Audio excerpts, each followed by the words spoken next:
donc avec Isabelle et Maggie. Donc l'idée était de vous faire un retour des relations entre pas simplement les associations du comité scientifique, mais l'ensemble des associations partenaires de la filière. La présentation qu'on va vous faire n'a pas prétention à être représentative de l'ensemble, puisque simplement 5 associations ont bien voulu nous répondre, et je les en remercie beaucoup, sur la vingtaine qui ont été consultées. Donc sur les actions menées avec la filière, il y a de très très beaux exemples, et merci aussi à la filière pour tout ce que vous nous apportez. Des exemples de collaboration sur l'élaboration de supports, des fiches d'information, les cartes d'urgence qui sont quelque chose qu'on attendait, des livrets d'information, participation à des rencontres organisées par les associations de patients, intervention aussi de nous en tant qu'association lors des rencontres professionnelles, principalement les pneumologues. Beaucoup d'accompagnement pour l'enrichissement de nos sites internet, des associations de patients et partenariats pour des projets de recherche. Et puis on a vu d'autres exemples de collaboration sur les formations par exemple. Tout ça, c'est des choses que la majorité des associations, étant trop petites, ne pourraient pas faire toutes seules sans un peu d'aide et de soutien. Ce qui a été donc apprécié par les associations, avant tout la disponibilité et la réactivité de l'équipe Respifil quand on fait appel à vous, la qualité des échanges, l'écoute des besoins, la communication sur les réseaux sociaux avec beaucoup de relais de ce que nous, en tant qu'association, on publié. C'est très suivi par la filière et bien relayé sur les réseaux sociaux, que ce soit des événements, des actions ou même simplement des documentations.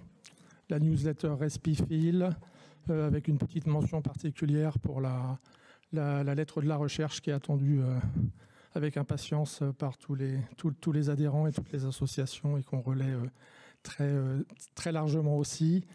Toutes les publications sur les réseaux sociaux que vous pouvez faire et les propositions de formation, comme les exemples qu'on vient de voir avec les appels à projets. Quelques propositions. Après, on a demandé s'il y avait des propositions d'amélioration pour mieux nous accompagner. Donc, quelques suggestions qui ont été mentionnées par les associations qui ont bien voulu répondre. Plus de visibilité d'abord sur les plans d'action à moyen et long terme. Beaucoup de choses qu'on découvre au fur et à mesure et c'est très bien, mais on n'a pas toujours la visibilité de ce que vous avez dans vos projets à un petit peu plus long terme. Plus de consultations aussi peut-être pour le pilotage de la filière. Peut-être nous solliciter aussi un petit peu plus régulièrement pour connaître nos besoins en tant qu'association, mais aussi en tant que représentant de patients. Développer l'interactivité Respifil association en organisant des réunions régulières et aussi organiser peut-être nous aider à organiser des réunions d'échange interassociations sur toutes les belles choses qu'on peut faire les uns et les autres et qu'on se rend compte que parfois on fait tous un petit peu, sur des sujets, on fait tous un petit peu la même chose. Et puis peut-être aussi nous proposer des formations un petit peu plus simples en fait, mais pour lesquelles nous on n'a pas toutes les compétences dans nos associations sur la communication, l'accompagnement des adhérents, enfin des choses très simples qu'en tant que bénévole on ne connaît pas nous forcément.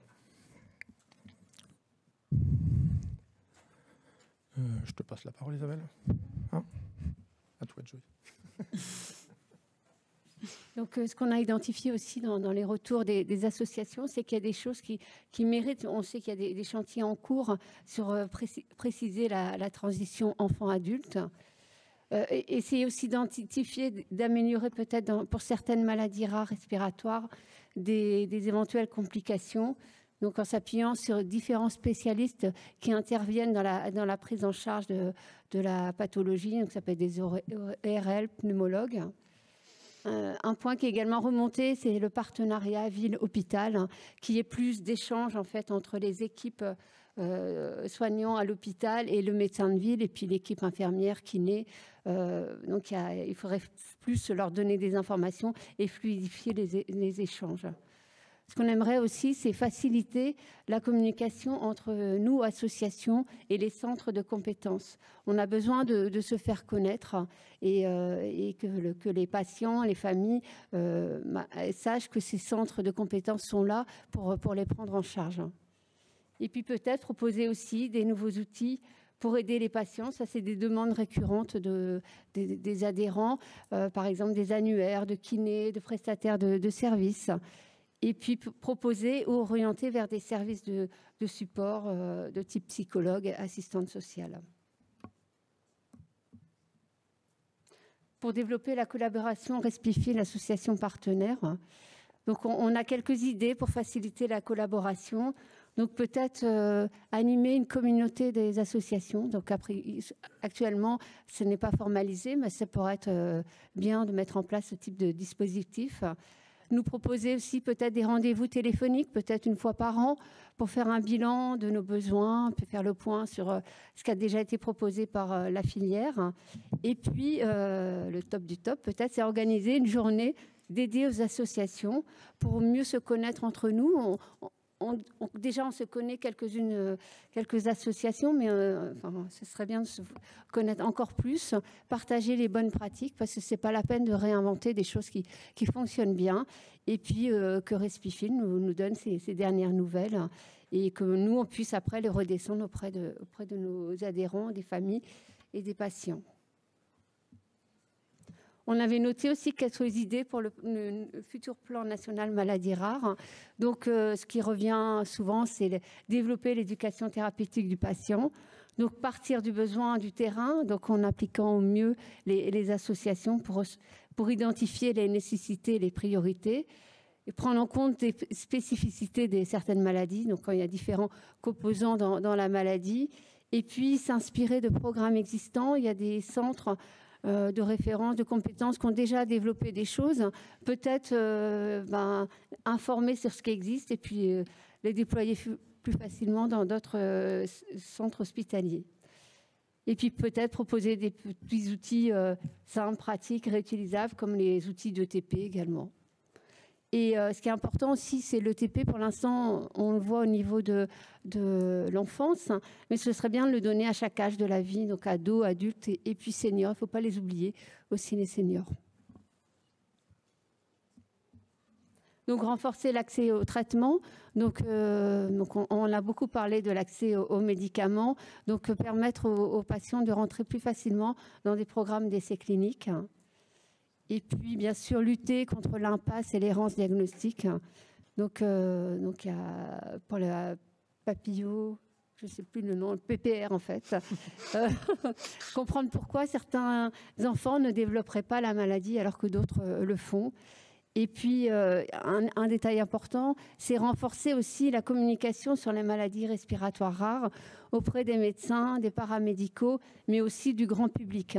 Une de nos difficultés dans les associations, c'est de toucher le grand public, parce qu'il y a peut-être des personnes qui ont la maladie, qui ne le savent pas et qui sont pas diagnostiquées. Et c'est vrai que si on pouvait avoir des campagnes d'information très larges, ça faciliterait peut-être les choses.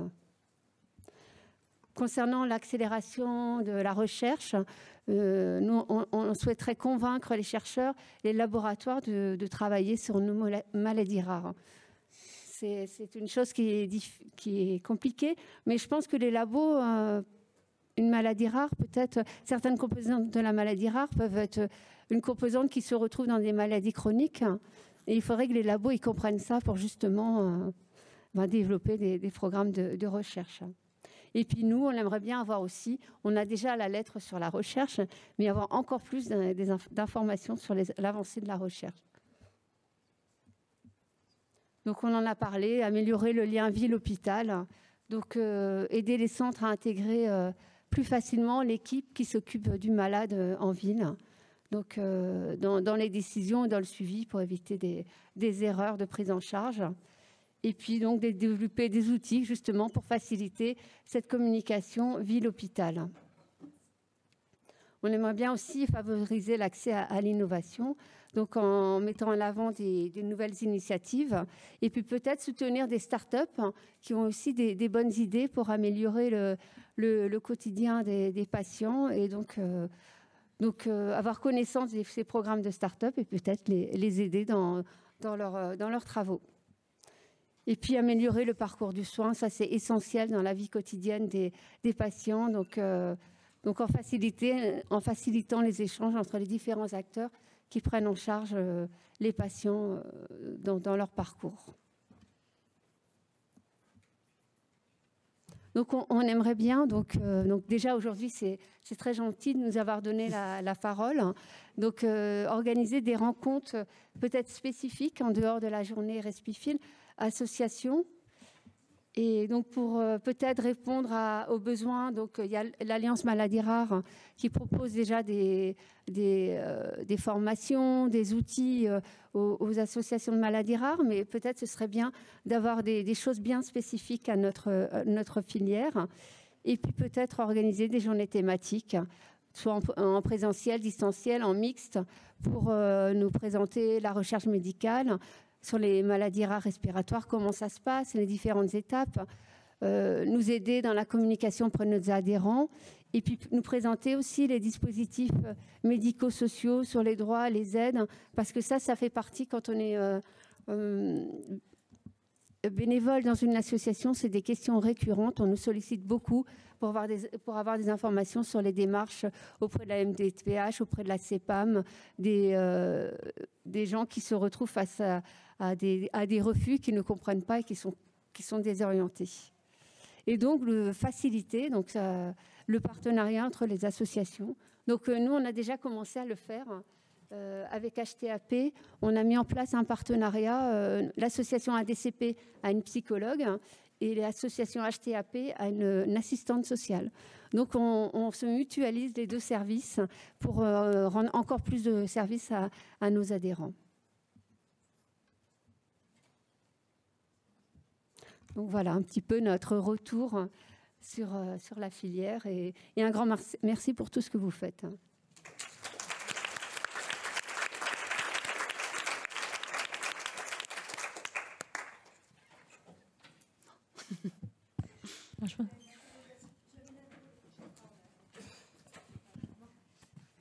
Ça fait très longtemps que je suis dans le milieu associatif, donc moi, mon idée que je me faisais, c'est Respifil était plutôt un réseau de professionnels qui s'étaient organisés entre professionnels pour mutualiser les choses, tout en intégrant les associations. Mais à la base, c'est quand même, pour moi, c'est plutôt des professionnels médicaux, on va dire paramédicaux, dans lesquels les associations ont un terrain, ont une écoute, une entente, tout ce que vous voulez. Et pour moi, je me dis, il y a plus une collaboration parce qu'il existe Alliance Maladies Rares. Moi, je la connais depuis très longtemps. Ça fait 25 ans que je suis dans le milieu associatif, donc autant vous dire. Et du coup, c'est simplement tout ce que vous dites, les formations et tout ça. L'Alliance le fait. De mémoire, il y a INSERM Association aussi qui fait des formations sur la recherche, sur ces choses-là. Il y aurait peut-être plutôt à faire peut-être un jour une journée commune, Respifil, Alliance, INSERM Association. Ah, c'est peut-être pas possible, vous entendez pas. Bon, je suis désolée. Non, mais quand je vois ça, il y a peut-être quelque chose à faire.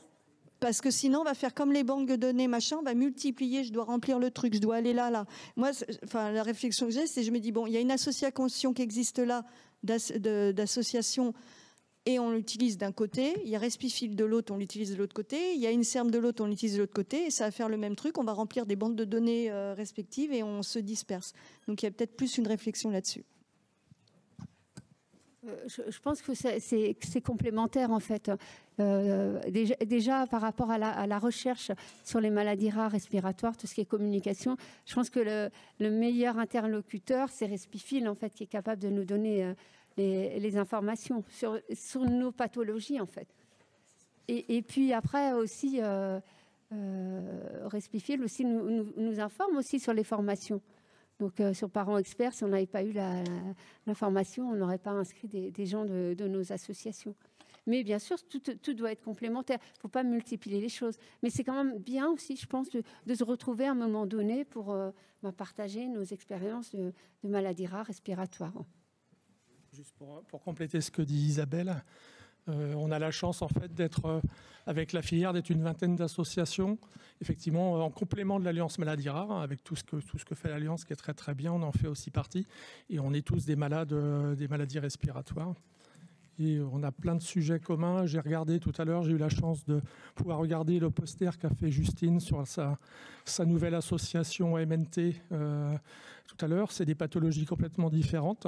En fait, si j'avais enlevé la pathologie sur ce qu'elle décrivait, sur la phase de pré-diagnostic, de diagnostic, de suivi, de qualité de vie, j'aurais pu presque utiliser son poster pour la fibrose pulmonaire, quoi. Donc ça veut dire qu'on a tellement de sujets communs qu'on peut sûrement faire plein de choses ensemble sur le respiratoire aussi, en complément de ce que fait l'Alliance. Je pense qu'il y a beaucoup à gagner. L'exemple que vient de citer Isabelle avec Maggie, je trouve que c'est génial, quoi. On est tous des petites associations, on n'a pas de moyens. Si on peut partager, mutualiser certaines choses, c'est bien. Est-ce que je peux juste vous rajouter un mot? Pour les annuaires, c'est une interdiction. La filière ne pourra pas faire d'annuaires de praticiens libéraux. On n'a pas le droit d'orienter et de recommander des médecins. Donc on peut recommander les centres experts, j'ai le droit. Par contre, mettre une liste de kinés, ça j'avais déjà demandé à Anne-Sophie Lapointe parce que c'est une des premières demandes que vous m'aviez faites quand je suis arrivée en 2018. C'est une fin de non-recevoir, donc c'est compliqué. Après, sur la réflexion assistante sociale, psychologue, on sait que ça marche dans certaines filières. On aimerait tellement. Après, bon, c'est des configurations bêtes de locaux, mais on est dans des open space, donc la confidentialité des échanges, elle n'est pas garantie. Donc voilà, c'est un peu bête, mais il y a des choses sur lesquelles il faut qu'on avance. La planification, je le sais, j'aimerais tellement aussi. J'attends le PNMR 4 et de savoir moi-même ce qu'on veut faire sur ça. Et nous, par rapport aux formations et à ce qu'on peut proposer aux associations, on essaye justement de ne pas marcher sur les plates-bandes de l'Alliance, d'être complémentaire dans ce qu'on propose et de couvrir ce qui est quand même dans le PNMR 4. Parce que peut-être que vous aimeriez que je vous forme à la communication. Moi-même, je ne me suis pas formée professionnellement et je le fais. Donc, vous formez, bon, je peux le faire sur mon temps personnel, mais je n'ai pas l'expertise pour le faire. Et je sais que l'Alliance avait organisé des choses. FIMARAD avait organisé des formations pour les associations un peu plus larges. Il y a beaucoup de choses qui se sont arrêtées avec le Covid, qui n'ont pas reprises.